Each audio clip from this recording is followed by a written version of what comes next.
Hello everybody. Let me introduce you to one of the largest sectors in the Indian economy. I'll give you a hint. One of its products is the first drink that many of us consume every morning. You guessed it right. FMCG is the fourth largest industry in India, contributing nearly 20% to the GDP. FMCG, a fast-moving consumer goods sector, comprises of three main product categories. Those are personal care, household, and food, with personal care and household accounting to nearly 50% of the total sales of FMCG in India. 55% of the total FMCG revenue comes from the urban markets. However, semi-urban and rural areas are also growing at a rapid pace. FMCG products accounts for nearly 50% of the total rural spendings. Thus, the FMCG sector in India is expected to grow at a CAGR of 14.9% to reach a $220 billion mark by the year 2025. There has been some key developments in the FMCG sector. For instance, Dabur India has launched 100 electric vehicles for its supply chain initiative. Secondly, Dabur India has also planned to recycle 22,000 metric ton of recyclable plastic for its consumer product base in the next 3 months. Government has played a major role in promoting and facilitating the FMCG products. Rural consumption seems very promising, and rural consumption's trends are obviously increasing because of people's aspiration levels and the higher income levels. Internet, on the other hand, has played a very significant role in promoting the consumer products and the FMCG products in a big way. It is expected that by 2025, there will be 1 billion users who will be accessing internet. Almost 40% of the people who will be accessing internet will be buying the FMCG products from online sites and also delving into it. In this video, we will discuss about two major competitors of this sector.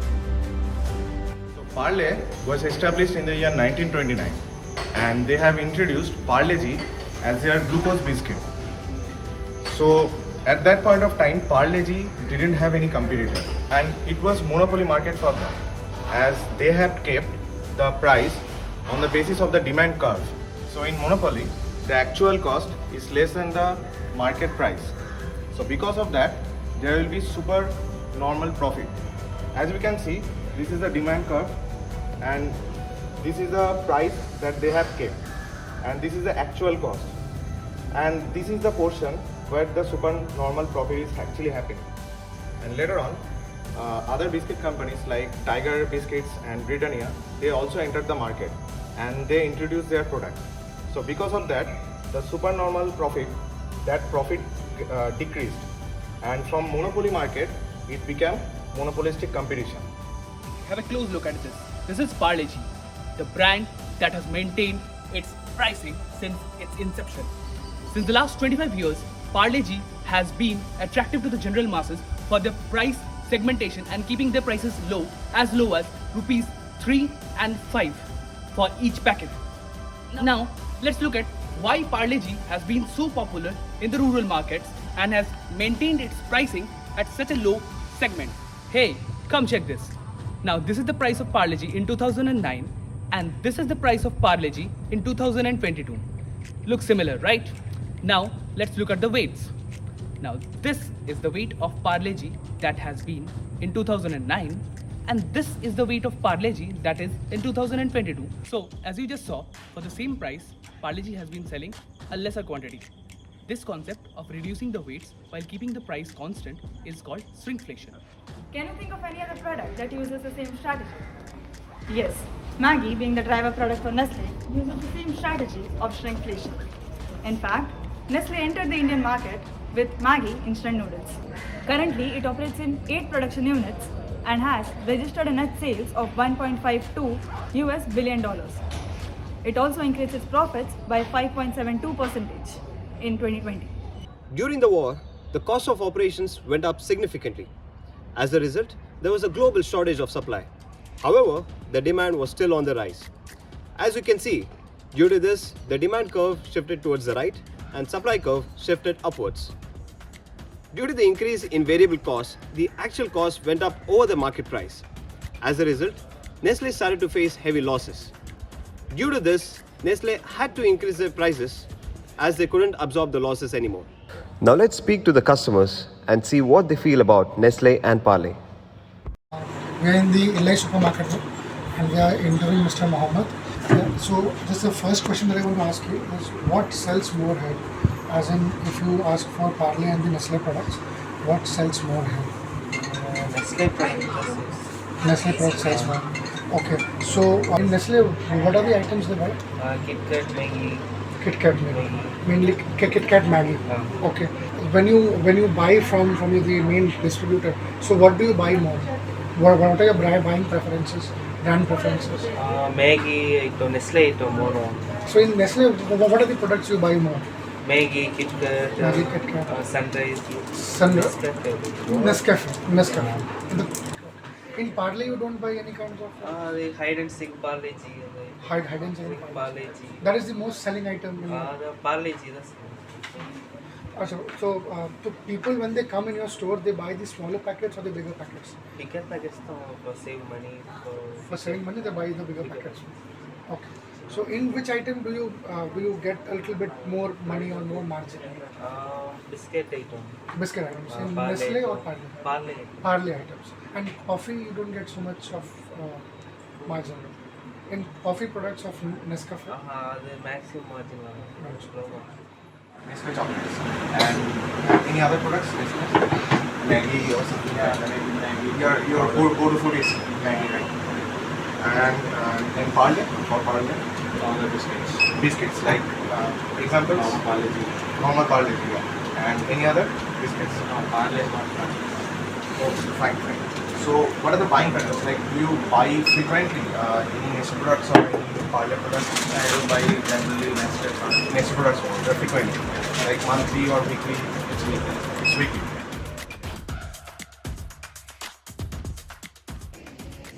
So you were saying, you were letting us know about the FMCG market and the distribution, how the distribution is working right now. And First and foremost, like you should know that, see, we are into FMCG, but we are not into the retail market. yes, We are into institutional market. So there are two segments. So when you look at the overall picture of the distribution, it works on three parameters. Number one is GT, that is trade, which where the distributors go and supply to all the retail shop. okay, Number two is modern trade, which has emerged later on, yes. which is like your Reliance, retail, Amazon, not Amazon. It's not Amazon. Not Amazon. The Reliance, your all departmental store, whatever you have. Supermarkets. That comes under modern trade. Number three is institutional. That is what we handle. And now the number four, which has come up is your media, your electronic channel. That is your Amazon, your Big Basket, and all that. This is the fourth channel which has just emerged. That is after your COVID. Pandemic, it became a very big. So these are the changes now in this pandemic. It has happened. This is the fourth channel which has come up in a very big way. It has come up in a very big way because the giants have entered, like Reliance, your Tatas. Those people have entered in this, and these guys are eating away the distribution market. To sum up, technology and COVID triggered the online. The fourth channel. The fourth channel. Yeah. I know people are getting used to it. So that will be there. So how is this impacting the rural markets? In the rural markets, like how is technology penetrated there? Where is rural market today? In fact, to be very frank, I was in Patna in 2 weeks back, and my village is around 22 kilometers from Patna. Amazon was delivering there. Oh.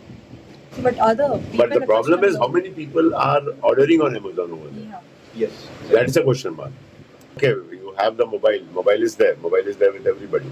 But still in the rural market, how many people have touch mobile? That is still a big question mark. So those areas is little blink even now.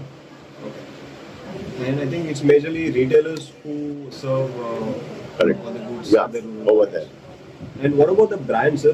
Here in Chennai, I'm sure there's all the big brands are there.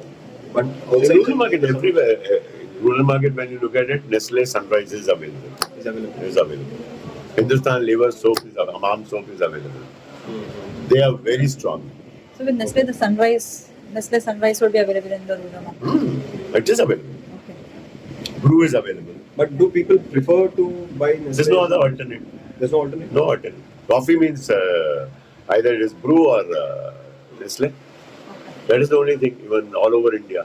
Now you have 2-3 new companies which have come up, but still it's taking time because these are all habits. So this coffee and tea is one product like which is you get hooked to it.